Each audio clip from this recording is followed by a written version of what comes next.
What caused the Confederacy's secession from the Union? Imagine a nation on the brink of war, torn apart by deep disagreements.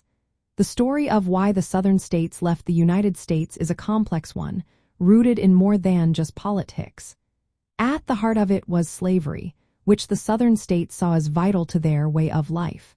They believed that slavery was essential for their economy and social order. When Abraham Lincoln was elected president in 1860, he made it clear he opposed expanding slavery into new territories. This alarmed Southern leaders, who feared slavery would soon be abolished everywhere. As a result, 7 Southern states decided they could no longer stay in the Union and formed their own government, calling it the Confederate States of America.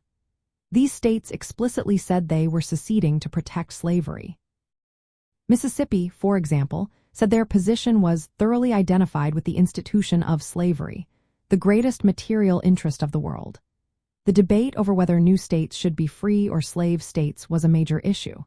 Maintaining a balance of power in Congress was key for Southern interests. Along with slavery, the idea of states' rights played a big role. Southern leaders argued that states had the right to govern themselves and leave the Union if they wanted. But most of their focus was on protecting slavery, not just political principles. Jefferson Davis, who became the president of the Confederacy, was a central figure in organizing the seceding states.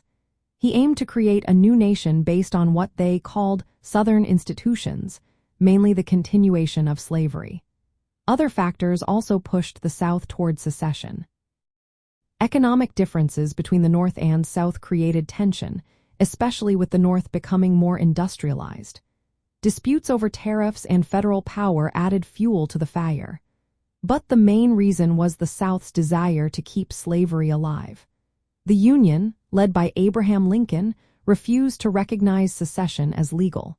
They wanted to keep the country united. This clash over whether states could leave and over slavery led directly to the start of the Civil War in April 1861. When the Confederates attacked Fort Sumter, the war officially began. So, the main cause of the Confederacy's secession was the Southern states' firm commitment to preserving slavery, their fears that Lincoln would end it, and their belief that states had the right to leave the Union. Jefferson Davis and other leaders worked to build a government around these ideas, setting the stage for a conflict that would change the nation forever.